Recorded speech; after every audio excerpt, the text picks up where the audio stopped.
जैसे super conducting material की बात करें हम, सुपर कंडक्टिंग मटेरियल, तो सुपर कंडक्टिंग मटेरियल है वो ओनली किस किस पर डिपेंड करता है? Super conducting material depend only on applied magnetic field, applied magnetic field पर डिपेंड करेगा, मैग्नेटिक फील्ड। दूसरा ये डिपेंड करता है resultant magnetism at the temperature consideration, resultant magnetism at the temperature consideration, temperature consideration. और तीसरा यहाँ पर कह सकते हैं it is independent of applied electric field and the corresponding polarization. तो ये किस पर डिपेंड होता है? इलेक्ट्रिक फील्ड से इंडिपेंडेंट होता है। हम इंडिपेंडेंट की बात कर रहे हैं यहाँ पर, अब तक डिपेंडेंट की बात की है। इंडिपेंडेंट किस किस पर? इलेक्ट्रिक फील्ड और पोलराइजेशन से इंडिपेंडेंट होता है, electric field and corresponding polarisation,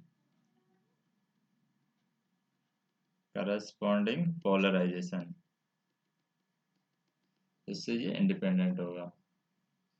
next हम बात करें, जैसे कि एक मटेरियल की कंडक्टिविटी हमें फाइंड करनी है with the conduction current density 100 unit दे रखी है, इलेक्ट्रिक फील्ड यहाँ पर दे रखा है 4 यूनिट।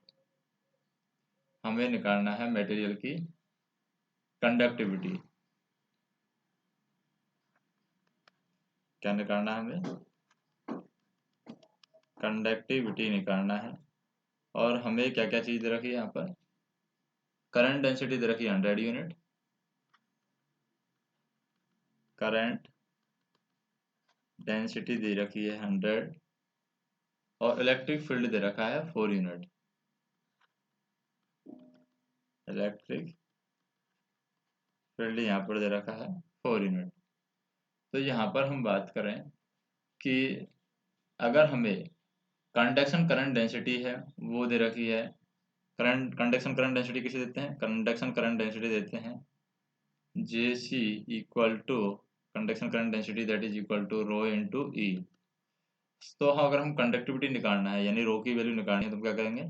जे सी यानी current density divide by electric field, ऐसे निकल के आ जाएगी। तो जैसे हमारा 4 है, 100 है, डिवाइड बाई 4, यानी हम कह सकते हैं कि ये हो जाएगी हमारी कंडक्टिविटी, कंडक्टिविटी हो जाएगी। नेक्स्ट हम बात करें, यानी कि फ्री स्पेस के अंदर क्या चीज़ है वो जीरो होती है। अगर हम बात करें फ्री स्पेस की, किसकी बात करते हैं हम? Free space. तो फ्री स्पेस के अंदर जो क्या होती है? परमिटिविटी होती है। किसकी परमिटिविटी होती है? फ्री स्पेस की कंडक्टिविटी है वो जीरो होती है,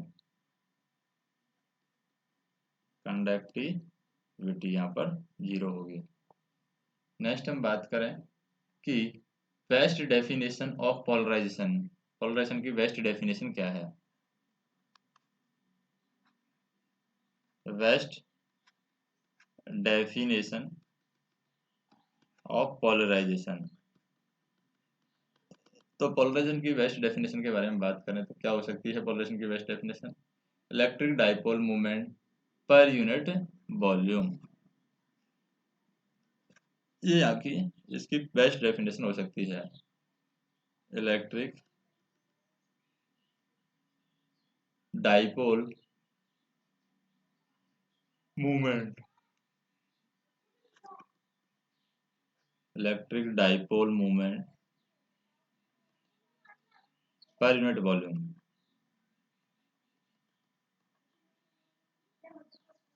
पर यूनिट वॉल्यूम।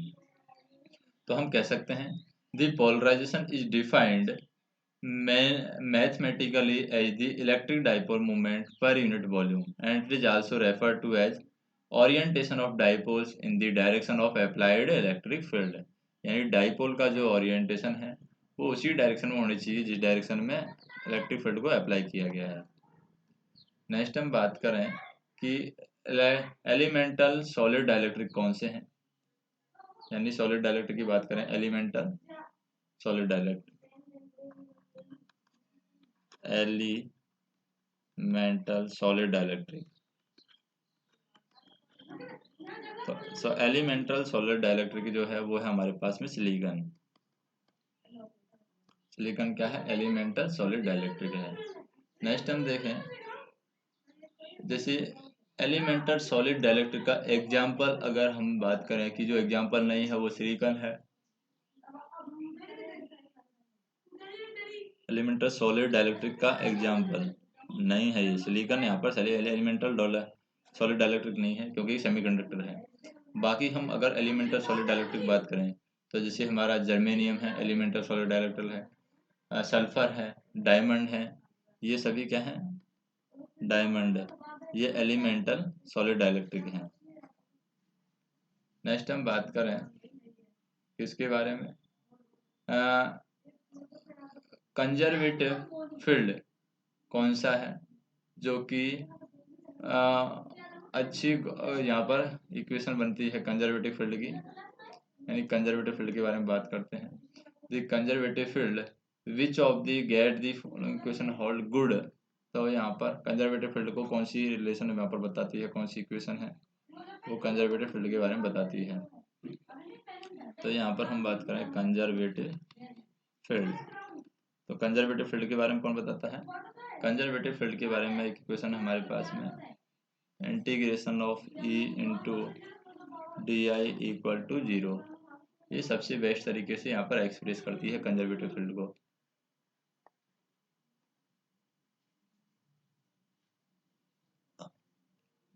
नेक्स्ट हम देखें, परमिटिविटी एक मटेरियल की हमें निकालनी है, निकालनी है परमिटिविटी, और परमिटिविटी क्या निकालनी है उसके अंदर, permittivity of the space when the wave incident, तो इंसिडेंट वेव यहाँ पर दे रखी है, इंसिडेंट वेव का एंगल दे रखा है 60 डिग्री और रिफ्लेक्टेड वेव का एंगल दे रखा है 45 डिग्री, रिफ्लेक्टेड दे रखा है 45 डिग्री।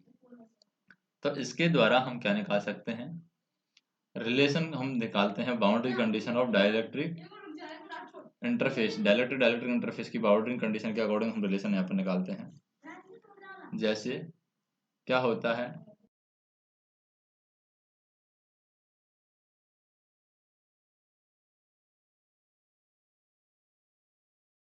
क्या डिवाइड बाई E2, तो हम कह सकते हैं यहाँ पर कि tan 60 divide by tan 45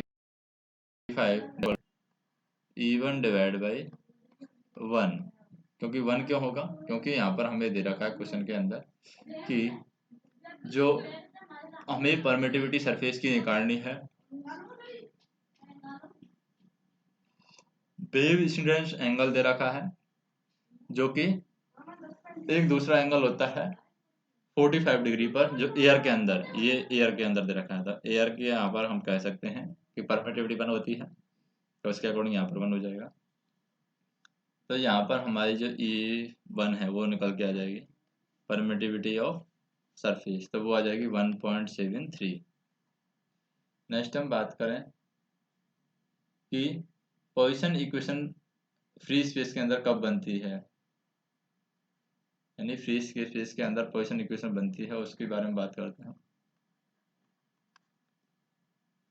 position equation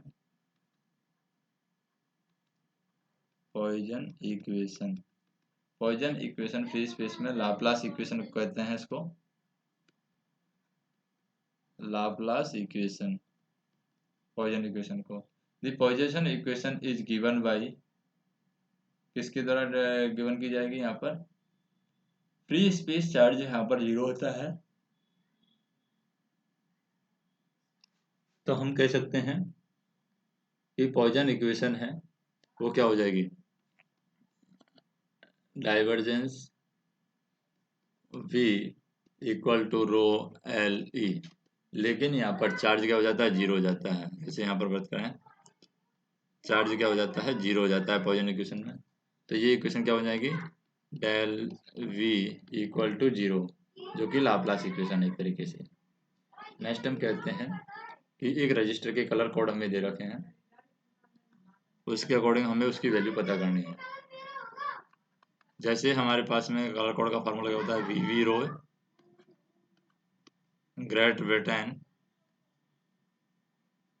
very good wife, यानी हम कह सकते हैं 0 1 2 3 4 5 6 7 8 9, मल्टीप्लायर भी इस तरीके से लिखा जाता है। तो यहाँ पर हम कह सकते हैं कि ऑरेंज कलर है वो किस नंबर पर है, 3 नंबर पर ऑरेंज कलर।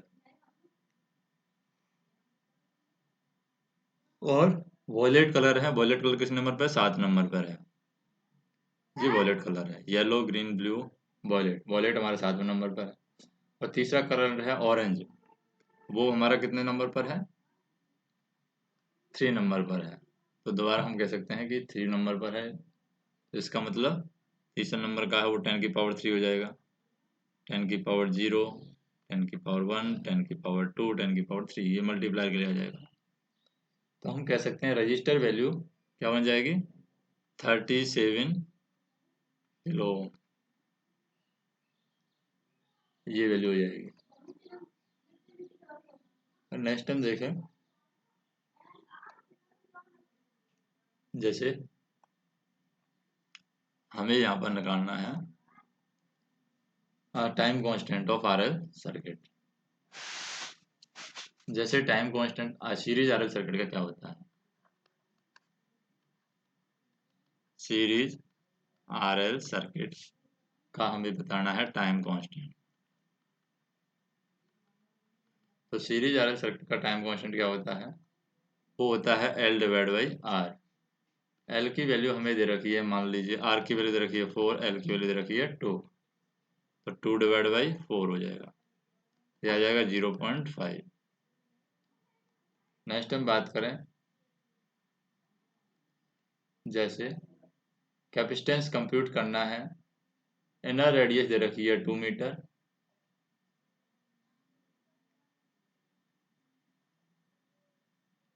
तो यहाँ पर हम ऐसे कह सकते हैं ये 2 कंसंट्रेटिंग सेल है, 2 कंसंट्रेटिंग सेल, और इसके अंदर इनर जो डायमीटर है, इनर रेडियस है, वो यहाँ पर दे रखी है, इनर रेडियस क्या दे रखी है, 2 मीटर। आउटर रेडियस इनफाइनाइट है, क्या है, इनफाइनाइट। हमें यहाँ पर कैपेसिटेंस की वैल्यू कंप्यूट करनी है, तो कैपेसिटेंस की वैल्यू कैसे कंप्यूट करेंगे, कैपेसिटेंस की वैल्यू जो आएगी यहाँ पर इनर रेडियस और आउटर रेडियस के अकॉर्डिंग इनफाइनाइट की अगर बात करें, तो कैपेसिटेंस की वैल्यू आ जाएगी 0.222 नैनो फैरड। नेक्स्ट हम बात करें कि कैपेसिटेंस है मटेरियल किस टाइप का होता है, यानी किसको रेफर करता है कैपेसिटेंस मटेरियल,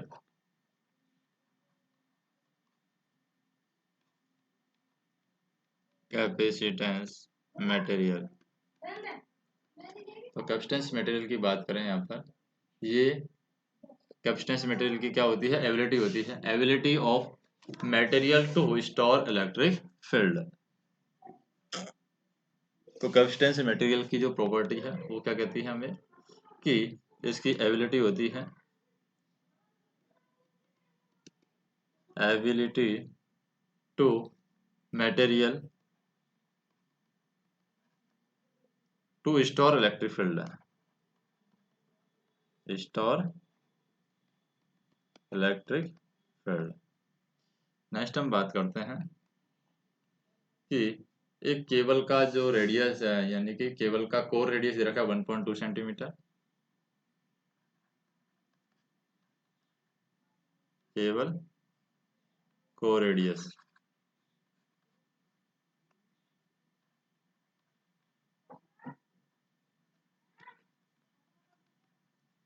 केबल का को रेडियस दे रखा है 1.25 सेंटीमीटर और इंटीग्रेटेड पेपर इंसुलेशन का थिकनेस दे रखा है 2.13 सेंटीमीटर, यानी इम्प्रीगैनेटेड पेपर इंसुलेशन इम्प्रीग्रेनेटेड पेपर इंसुलेशन वो दे रखा है 2.13 सेंटीमीटर और रिलेटिव परमिटिविटी दे रखी है 3.5। Relative permittivity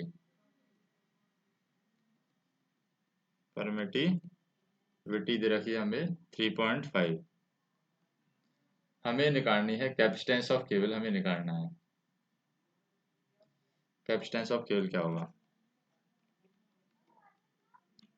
capacitance of cable, तो केबल का कैपेसिटेंस कैसे निकालेंगे? केबल का कैपेसिटेंस निकालने के लिए हमें क्या करना होगा? पहले तो इनर रेडियस अगर हमें दे रखा है, जैसे capacitance between the coaxial cylinder of inner radius, तो वो हो जाता है 1.25 और एम्प्रीगनेटेड क्या दे रखा है? पेपर इंसुलेशन दे रखा है, तो इन दोनों को हम जोड़ देंगे 1.25 और 2.13, तो ये आ जाएगा 3.85। क्या आ जाएगा? रेडियस आ जाएगा, रेडियस। अब कैपेसिटेंस के लिए फार्मूला लगा देते हैं, C equal to 2 pi EL divide by log of V divide by A। तो यहाँ पर हम कह सकते हैं कि V की वैल्यू 3.38 है और A की वैल्यू यहाँ पर 1.25 है, ये A की वैल्यू है। V की वैल्यू ये है 3.85, यानी हम कह सकते हैं 3.38 है यहाँ पर। 25 होते जोड़ेंगे तो 38 आएगा, 3.38। तो इसी के अकॉर्डिंग हम फाइंड करते हैं। ए की वैल्यू पुट कर देंगे, बी की वैल्यू पुट करेंगे, एल की वैल्यू यहाँ पर पुट कर देंगे। एल कितना दे रखा है? 1000, यानी हम कह सकते हैं क्वेश्चन में दिया हुआ है कि एल की जो वैल्यू है वो यहाँ पर केवल कैपेसिटेंस ऑफ केबल है, वो हमें किलोमीटर के अंदर दे रखा है, यानी नैनो फैराड में हम कैलकुलेट करना है। तो इसका मतलब हम कह सकते हैं कि एल की वैल्यू 1000 है, तो सी की वैल्यू क्या आ जाएगी? सी आ जाएगा 2 पाई, यानी 1.9572 पाई N2 10⁻⁻7, तो ये आ जाएगा 195.7 नैनो फैराड। ये वैल्यू कैलकुलेट हो जाएगी। नेक्स्ट हम देखें, वायो Savart's law of magnetic field is analogous to which law in electric field. तो हमारे पास में मैग्नेटिक फील्ड के अंदर वायो सावर्ट्स लॉ है। वायो सावर्ट्स लॉ,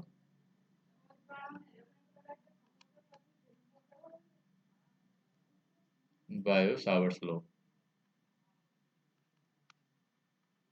तो वायर सावर्ट्स लॉ है मैग्नेटिक फील्ड के अंदर, मैग्नेटिक फील्ड है। तो वायो सावर्ट्स लॉ है मैग्नेटिक फील्ड है, वो इलेक्ट्रिक फील्ड के किसके एनालॉगस है? अगर हम बात कर रहे हैं ये इसके तरफ इलेक्ट्रिक फील्ड की, इलेक्ट्रिक फील्ड, तो इलेक्ट्रिक फील्ड के अंदर ये होगा कूलम्ब्स लॉ के एनालॉगस। तो ये वायो सावर्ट्स लॉ है, वो कूलम्ब्स लॉ के अकॉर्डिंग होता है, यानी वायो सावर्ट्स लॉ मैग्नेटिक फील्ड का, कूलम्ब्स लॉ इलेक्ट्रिक फील्ड का बराबर होता है। वायो Savart's law states that the magnetic flux density, वायो सावर्ट्स लॉ क्या कहता है? मैग्नेटिक फ्लक्स डेंसिटी है वो क्या होती है? H equal to I into DL sine theta divide by 4 pi R square. And which is analogous to the electric field. Electric field क्या होता है, F equal to Q1 Q2 divide by 4 pi R square. तो हम कह सकते हैं ये बराबर होगा। नेक्स्ट हम देखें, metal having lowest temperature coefficient. Lowest temperature coefficient of resistance कौन सी मीटर का होता है? अगर हम बात करें गोल्ड, वहां पर दिया हुआ तो गोल्ड ही होगा कि lowest temperature coefficient of resistance, temperature coefficient of resistance. तो lowest temperature coefficient of resistance क्या होता है? यहाँ पर गोल्ड है वो lowest temperature coefficient of resistance है। नेक्स्ट हम बात करें कि हम इम्प्योरिटीज कंटेंट को इंक्रीज कर रहे हैं, मेटल अलॉय की जो रेजिस्टिविटी है वो उस पर क्या फर्क पड़ेगा? क्या कर रहे हैं हम, यानी हम क्या इंक्रीज कर रहे हैं इम्प्योरिटीज को, इंक्रीज इम्प्योरिटीज। इसके अंदर इम्प्योरिटीज कंटेंट्स हैं, मेटल अलॉय के अंदर इम्प्योरिटीज के कंटेंट्स को हम इंक्रीज करते जा रहे हैं, तो रेजिस्टिविटी पर क्या इफेक्ट पड़ेगा? तो यहाँ पर हम कह सकते हैं कि अगर इम्प्योरिटीज मिक्स करें तो रेजिस्टिविटी यहाँ पर क्या होगी, रेजिस्टिविटी इंक्रीज होगी अगर मेटल अलॉय के अंदर इम्प्योरिटीज मिक्स कर रहे हैं। नेक्स्ट हम बात करें कि ग्लास का जो मेन कॉन्स्टिट्यूएंट है वो क्या है, यानी ग्लास के अंदर कौन सा हम यूज करते हैं मटेरियल। तो ग्लास की बात करें, ग्लास का है SiO2, इससे ग्लास बनाया जाता है। नेक्स्ट हम बात करें कौन सा मटेरियल है जिसके अंदर कोवलेंट बॉन्ड नहीं होता है, तो हम बात करें does not have covalent bond, covalent bond. तो वो मेटल है, हमारा मेटल है तो उसके अंदर कोई कोवलेंट बॉन्ड नहीं होता है क्योंकि वहाँ पर ओवरलैप होते हैं दोनों आपस में एक तरीके से। नेक्स्ट हम देखें नॉन कंडक्टर ऑफ इलेक्ट्रिसिटी कौन सा मेटल है। अगर हम बात करें जैसे नॉन कंडक्टर ऑफ इलेक्ट्रिसिटी की एग्जाम्पल कुछ देख लेते हैं हम। Non conductor of electricity, non conductor of electricity, तो इसके एग्जाम्पल हैं हमारे जैसे कि non metal solid except carbon, non metal solid except carbon. दूसरा है air and most other gases, air and बाकी जो गैसेज हैं। और pure water and liquid in general except mercury, pure water and liquid है वो जनरल है, यानी जनरली हम लिक्विड भी कंसीडर कर लेते हैं, एक्सेप्ट इसको मरकरी को, मरकरी यहाँ पर इलेक्ट्रिसिटी का कंडक्टर होता है। नेक्स्ट हम बात करें जैसे spark plugs makes use of the material for insulation. Spark plug है तो स्पार्क प्लग के रूप में कौन सा मटेरियल हम यूज करते हैं, तो यहाँ पर हम देखें स्पार्क प्लग के बारे में। स्पार्क प्लग, तो स्पार्क प्लग में हम मटेरियल जो यूज करते हैं वो यूज करते हैं यहाँ पर पोर्सलिन, यहाँ पर यूज किया जाता है पोर्सलिन। नेक्स्ट हम बात करें जैसे conduction, conductor conduction of electricity takes place due to the movement of, तो किसके मूवमेंट की वजह से इलेक्ट्रिसिटी का कंडक्शन होता है, इलेक्ट्रॉन के कंडक्शन मूवमेंट की वजह से इलेक्ट्रिसिटी का कंडक्शन होता है। फिर हम बात करते हैं स्टैंडर्ड कंडक्टर है और एक तरफ हमारे पास में सिंगल कंडक्टर है, तो स्टैंडर्ड कंडक्टर का एडवांटेज क्या है, एक तरफ है हमारे पास में स्टैंडर्ड कंडक्टर, स्टैंडर्ड कंडक्टर और एक तरफ है हमारे पास में कौन सा, सिंगल कंडक्टर, सिंगल कंडक्टर। तो यहाँ पर एडवांटेज क्या है स्टैंडर्ड कंडक्टर का, एडवांटेज है पहला तो लेस लाइबिलिटी टू, यहाँ पर हम कह सकते हैं लेस लाइबिलिटी टू होती है, यानी लाइबिलिटी यहाँ पर लेस होती है, किंग, तो हम कह सकते हैं लेस लाइबिलिटी टू किंग। दूसरा हम कह सकते हैं ग्रेटर फ्लेक्सिबिलिटी होती है किसकी, स्टैंडर्ड कंडक्टर की, यानी फ्लेक्सिबिलिटी का भी एक एडवांटेज है।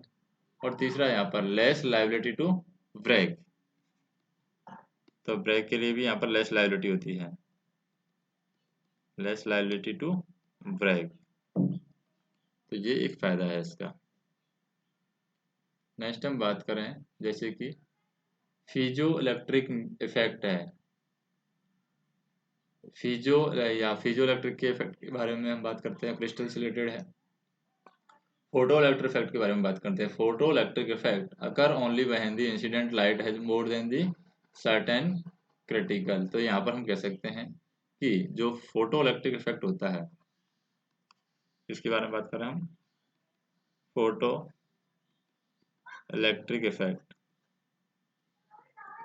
तो फोटो इलेक्ट्रिक इफेक्ट जो होता है उसके अंदर हम बात करें, फोटो इलेक्ट्रिक इफेक्ट है वो उसके अंदर अगर लाइट इंसिडेंट हो रही है फोटो इलेक्ट्रिक इफेक्ट के अंदर, when the incident light has more than the critical, तो more than critical, incident light की मोर देन क्रिटिकल फ्रीक्वेंसी, तो मोर देन क्रिटिकल फ्रीक्वेंसी होगी तभी हम कह सकते हैं कि फीजो इलेक्ट्रिक इफेक्ट है वो अकर होगा। अगर लाइट की जो इंसिडेंट लाइट है वो उसका क्रिटिकल फ्रीक्वेंसी से ज़्यादा इंटेंसिटी होती है।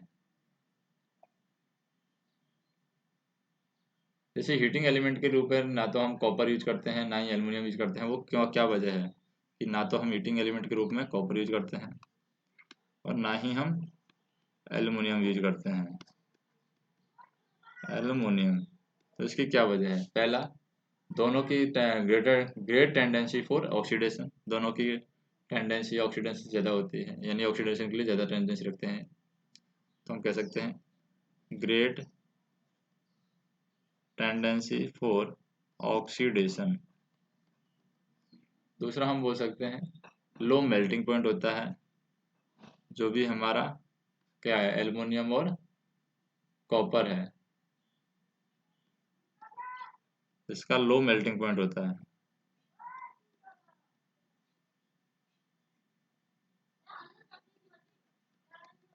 Low melting point. और तीसरा हम कह सकते हैं यहाँ पर very large length of wire will be required, यानी बहुत ज़्यादा लेंथ की वायर की जरूरत होती है, very large length of wire required, तो ये भी हमें करना होता है। बाकी जो क्वेश्चन हैं या कॉन्सेप्ट हैं वो हम नेक्स्ट वीडियो के अंदर देखेंगे।